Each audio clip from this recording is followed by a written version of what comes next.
ہمارے ہمسایہ ملک بھارت کی طرف سے شاید کچھ پاکستان کو جو ہے وہ ٹارگٹ کیا گیا. یہ بات ایسی کی گئی کہ اس کو اس طرح دیکھا جا رہا ہے کہ یہ تو چائنا اور پاکستان کے حوالے سے بات کی گئی, کیونکہ انہوں نے یہ بات کی کہ این ایم ایف ٹی کی جو کانفرنس کی, نو منی فار ٹیرر, اس کے اوپر ان کی کانفرنس میں انہوں نے کہا کہ امپوز کاسٹ آن نیشنز, کہ ان قوموں پر اور نیشنز پر جو ہے انہوں نے کہا کہ اس کے لیے جو قومیں دہشت گردی کو سپورٹ کرتی ہیں اس کے حوالے سے انہوں نے کہا کہ امپوز کاسٹ آن نیشنز وچ بیک ٹیرر. کچھ کنٹریز ایسے ہیں کہ جو فارن پالیسی جو ہے وہ دہشت گردی کو اس طریقے سے سپورٹ کرتے ہیں کہ as a part of their foreign policy. اس لیے کہ ابھی تو کوئی ایسا معاملہ نہیں ہوا, یعنی پاکستان تو ایف اے ٹی ایف کی گرے لسٹ سے بھی نکل گیا, اور لیکن پھر بھی کیا یہ جو ہے یہ چائنا اور پاکستان کے حوالے سے ہی یہ بات کی گئی. اب پاکستان ریسنٹلی کیونکہ جو ہے وہ ایف اے ٹی ایف کی لسٹ سے نکلا, تو پاکستان کے اوپر دیکھیں انڈیا جو ہے نا وہ دیٹ کیپس پریشرائزنگ پاکستان, اور وہ پریشرائز کرتا رہتا ہے ڈفرینٹ, جیسے فار ایگزامپل انہوں نے کہا جی نئی ٹیکنالوجیز آ گئی ہیں. اب نریندر مودی صاحب جو تھے وہ ایک انٹرنیشنل فورم پہ جو ہے that was about combating financing for extremist groups, اس کے اوپر بات کر رہے تھے. انڈیا کو پتہ ہے یہ جو ٹیرر فائنینسنگ ہے, کراس بارڈر ٹیررزم ہے, اس کے اوپر انٹرنیشنلی بولتا رہتا ہے, ریگولرلی پرسپیکٹیو دیتا ہے, اور اس کا جو اشارہ ہے یا کئی دفعہ اوپن کھلے عام جو ہے وہ پاکستان کی بات کر رہا ہوتا ہے. اور کہ بہت سے ممالک ہیں جو اخلاقی اور مالی اعتبار سے بھی تک دہشت گردوں کو سپورٹ کر رہے ہیں, اور خاص طور پہ ملٹی لیٹرل فورمز میں بھی جو ہے اگر آپ کسی دہشت گرد کو ڈیزگنیٹ بھی کرنا چاہیں تو اس میں بھی پرابلمز کریٹ کرتے ہیں. گو کہ انہوں نے چائنا اور پاکستان کا نام تو نہیں لیا, لیکن یہ بات بڑی واضح تھی کہ ان کا اشارہ کن ممالک کی طرف تھا. آلدو کہ گزشتہ 3-4 سالوں میں اس طرح کے کوئی واقعات نہیں ہوئے ہیں جن کی وجہ سے آپ اس کو کہہ سکتے ہیں, لیکن جب آپ دہشت گردی پہ بات کریں گے, کسی کانفرنس میں بات ہوگی یا کوئی انٹلیکچوئل ڈسکشن ہے یا پالیسی سٹیٹمنٹ ہے, تو اس میں یہ چیز جو ہے وہ ڈیفینیٹلی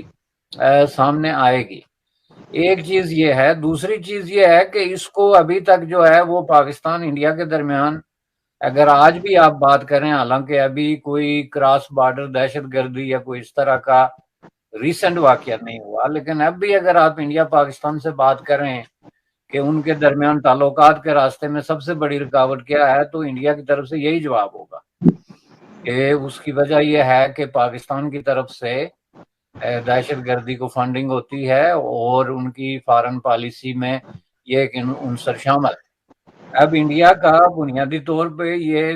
ریکگنائز قسم کا اور فریکوینٹلی جو ہے وہ سائٹڈ قسم کا نیریٹو جو ہے وہ یہی ہے کہ پاکستان انڈیا کے درمیان جو بڑے بڑے پرابلم ہیں ان میں پرابلم نمبر 1 جو ہے وہ ٹیررزم ہے. اور یہ بات انڈیا گزشتہ کے حوالے سے, تو یہ گزشتہ کئی سالوں سے جو ہے ڈسکشن اس پہ ہو رہی ہے. تو اب یہ الگ بات ہے کہ آپ جس موقع پہ بات کر رہے ہوں اس وقت سچویشن تھوڑی ڈیفرنٹ ہو, تو اس حوالے سے ظاہر ہے انہوں نے اس اعتبار سے جو بات کی ہے اس کا بھی اشارہ اسی طرف ہے. دیکھیں جی, جب یہ کوئی بھی کسی قسم کی ایکسچینج ہو رہی ہو ان ملکوں کے درمیان اس خطے میں, خواہ وہ انڈیا پاکستان اور اسپیسیفکلی اور کسی حد تک چائنا بھی اس میں کبھی کبھی شامل ہو جاتا ہے,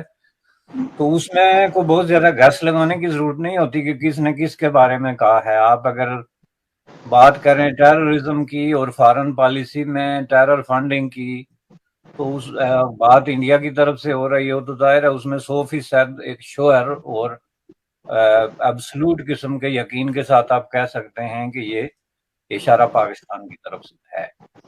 چونکہ اس میں ظاہر ہے اس خطے میں نہ تو کوئی ایسا ملک ہے جس پہ یہ چارجز ہوں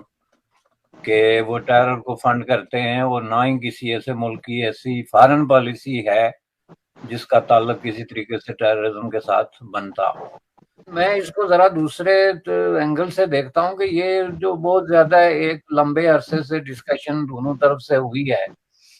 اس کی وجہ سے یہ ایک پورا ایک نیریٹو ہے جو نہ صرف انڈیا کی طرف سے بلکہ اس کو انٹرنیشنلی بھی آپ نے نوٹ کیا ہوگا کہ ڈیفرنٹ کنٹریز میں اگر اس موضوع پہ کوئی ڈسکشن ہوتی ہے تو کچھ ملک جو ہیں وہ اس کو اسی طریقے سے سائٹ کرتے ہیں. تو اس لیے اس میں نہیں سمجھتا کہ کوئی نئی بات ہے. البتہ یہ ضرور سمجھنے کی چیز ہے کہ یہ جو مسئلہ ہے اس سے نکلا کب جائے گا اور کیسے جائے گا.